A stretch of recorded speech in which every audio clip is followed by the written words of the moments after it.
What up, bumpkins? Bongo Brain here, back to spout some more nonsense about foreign cartoons. Before we start, I want you to oonga boonga that subscribe button and me smash with rock that notification bell. Let's just jump into it!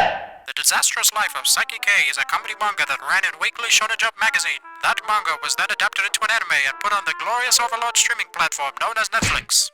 The beauty of Saiki is that Saiki is probably the most normal person in the entire show despite his godlike powers, and just wants to live a normal life. Yet all the psychos around him ruin any semblance of tranquility he can find in all settings of his day-to-day. At school, he has Kaido, Nendo, Teruhashi, and the plethora of transfer students that, wow, they won't stop coming. At home, he has his parents who love each other so much that they still simp for each other every single episode after so many years of marriage. Then there's his grandparents who are initially unaware of his powers, and his grandfather is a tsundere who secretly simps his daughter and grandson. And then there's his neighbor who's rightfully convinced that Saiki is a superhero. Then there's all the other side characters who just won't give the poor guy a break. As you can probably tell by now, Saiki is a character-based comedy. Having such a wide, varied, and lovable cast, each episode is brilliantly constructed around the new and amazing ways each of our main cast obstructs Saiki's day-to-day life. Some of my other favorite comedies are Futurama, Community, The Office, which are also character-based comedies. And there may not be any characters turning themselves into pickles, but the comedy does not run dry, I guarantee. That being said, if you have an extreme distaste for any of the series I named, you will not enjoy this anime. Now let's jump to the main attraction. Let's talk about the main student cast.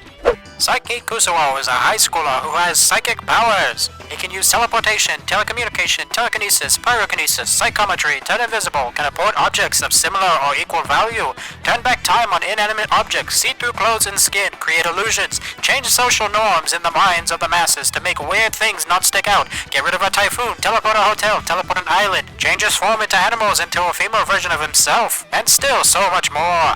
Jun Kaido for short, is his classmate, who is also known as the Jet Black Wings and fights the never-ending battle against the evil Dark Reunion. So yeah, he's that kid in elementary school who said he drove his parents' car to school that day and has the latest Sonic the Hedgehog game that's an open-world RPG only he got from the CEO of Sega himself. Basically the coolest dude you'll ever meet. Riki Nendo, or Nendo for short, is kinda like Ed from Ed, Edd n Eddy, but looks like your average high school delinquent thug from your favorite high school anime with a scar, colored mohawk, and a butt chin, and has the physicality of Saitama from One Punch Man. This man was running nonchalantly backwards with his hands in his pants, matching pace with the fastest kid in school. This man phased in and out of existence in order to appear exactly where the ball was heading in a tennis match. This man is so dumb, Saiki can't read his mind because he literally has no thoughts. Not to mention his mom is like an identical twin with a wig, and his dad is literally just like an identical twin.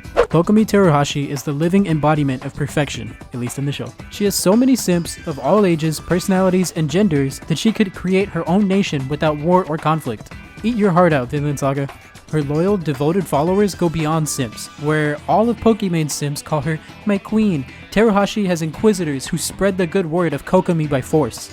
Every man she's ever met has been a massive fucking simp for her, especially her brother. Everyone except Saiki, because he can hear her inner thoughts, which are more condescending and frankly maniacally narcissistic than her outward attitude, which is why she's madly in love with Saiki.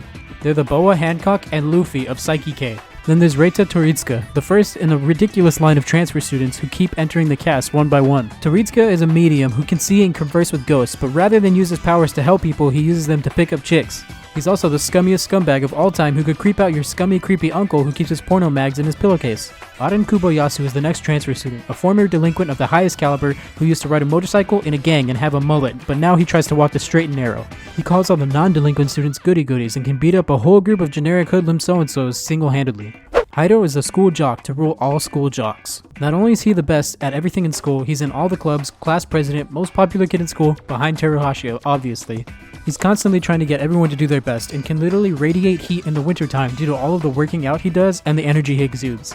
Chiyo Yumehara is an average girl who's a hopeless romantic who goes from having a boyfriend to liking Saiki to liking Kaido to liking Teritsuka for like 5 seconds, back to liking Kaido, and is always ignored for the perfect and beautiful Teruhashi. And there's so many more. Like Meta, the broke glutton who has a million siblings. Metori Saiko, the gazillionaire who increasingly flexes harder and harder on the main cast with his power and money. Imu Rifuta, aka Diet Teruhashi.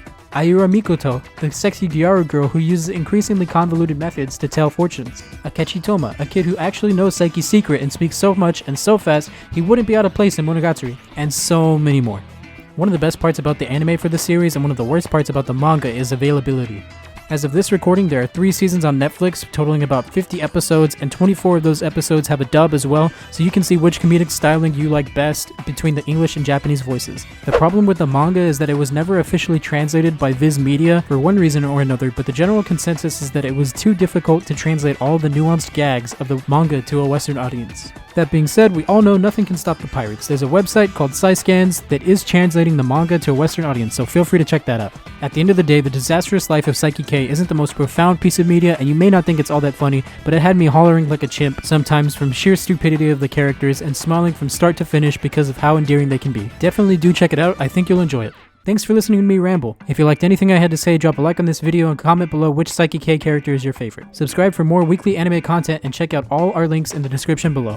Thank you to our Royal Knight tier patrons, the guys who literally keep the lights on for us, Maltar and Wong. Big shout out to our Mega tier patrons, Sinbad, Wilku, and Ludicrous Fun. And at last but not least, our Ultimate tier patrons, Genesis, Future Mech, Brenda, and Wolflord. All of you are amazing and wonderful people, and I sincerely appreciate you from the bottom of my heart. Till next time, I'm RedYato. Have an outstanding rest of your day. Stay thirsty, my weebs.